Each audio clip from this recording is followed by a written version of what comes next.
Hi, I've had a few questions recently about my bike stand, and in particular about what bike stand that I'm using. I've got the Harley Davidson Softail Heritage Classic 2018 model, and I've been using a stand which I purchased through M&P.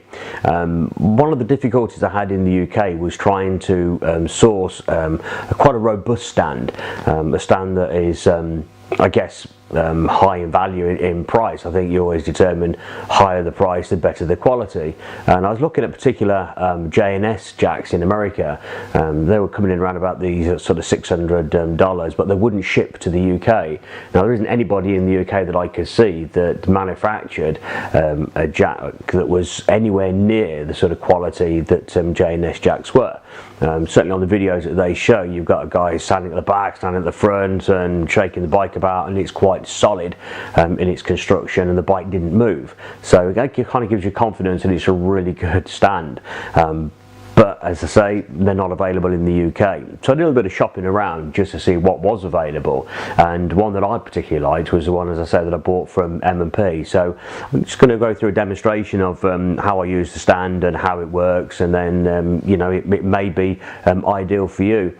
I guess the thing with stands is it's what you actually want to do with the stand. For me, particularly in the garage here, I need to be able to get the bike up, turn the bike around, and then move it into position. Sometimes you don't want to do that. You want to put the bike onto a stand and raise the stand up and then just work in that particular area and then move the bike to another area. But for me, that just wasn't the stand that I wanted. I wanted a stand that I could lift the bike, rotate the bike, move the bike against the wall, or put the bike into any position in the garage that I wanted to, so I can work on it. The key thing for me was actually getting the bike up off the ground. I don't particularly like having the bike sat on the concrete, having the tyres flattened down when the bike's not being used. I think you can have a tendency to start flattening the tyres and cracking the sidewall of the tyres.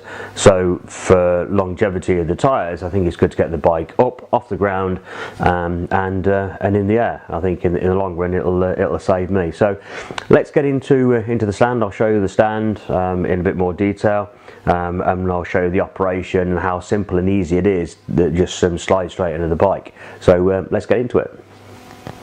Okay, so this is the stand that I'm currently using, and you can see by the rubbers here that the bike kind of sits here across the frame.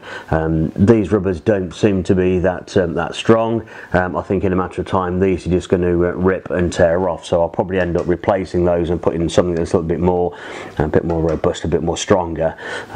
Certainly something that will enable me to take the weight of the bike. You can see by this one here that it is starting to rip away already. So yeah, that's not fantastic, but the bike stays still on the stand, which is the key thing.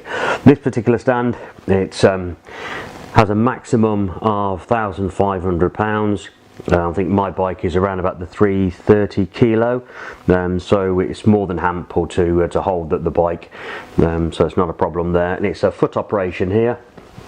So to jack this stand up, it's just really a case of pressing on the button here, and then the stand will go up. Obviously at the bottom here you've got a turn dial that just locks into place.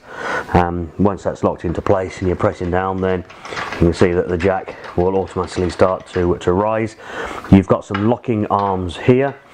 These locking arms will sit into the grooves at the bottom, which gives you a height adjustment, and then when it's up and it goes up, click it up to the second one here.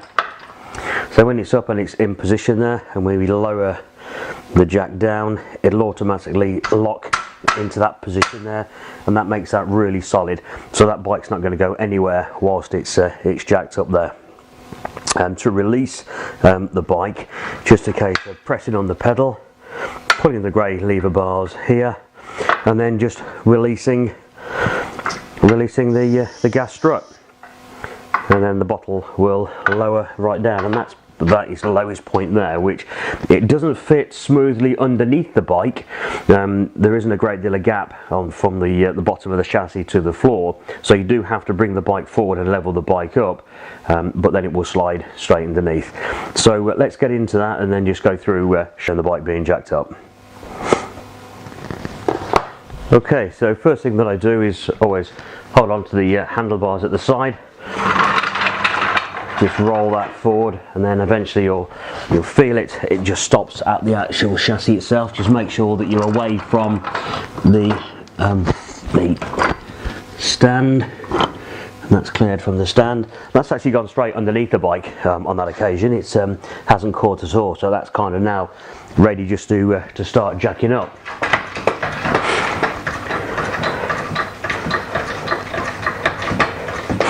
And that's on the stand now, so that was really simple. And we go up to the first click,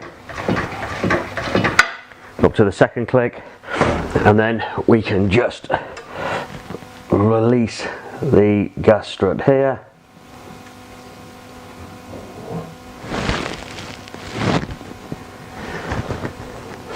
and then that's locked into position. So that's quite stable.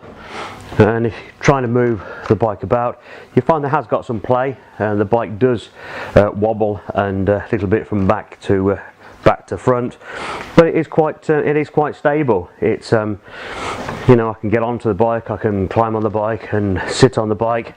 The bike's not going to go anywhere as I'm on the bike here. You know, it does rock, but it feels comfortable, it feels solid, it doesn't feel like the bike's going to tip over. And then from a manoeuvring, there is a bar which you can connect. There's a T-bar here that fits into the slot here, so you can then use the T-bar to pull the bike around. I don't particularly do that. I find it's easier just to rotate it nice and simply.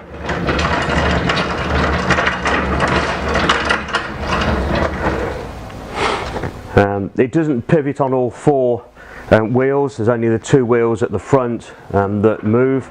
The two at the back here stay solid, but you just need to position it, slide it forward, and then turn it around. And that's up against the wall now, so the bike's against the wall, it's solid, and I can move it out, I can spin it around, and it's quite easy to move. This is a concrete floor, relatively flat concrete floor, so it moves about with no problems at all, really. So yeah, I'm really happy with that. So that's the bike stand by M&P. I'll drop a link down below. You can go onto their website and have a look at it. I think it was about £139, around that kind of figuring. I'm not sure whether that was including postage or plus postage. I think it was including postage, but I'll put that into the comments as I edit the video. Okay, so that's it. So yeah, so the M&P stand, and your Harley Davidson will sit comfortably on that with no problems at all. Okay, thanks for watching. Bye bye.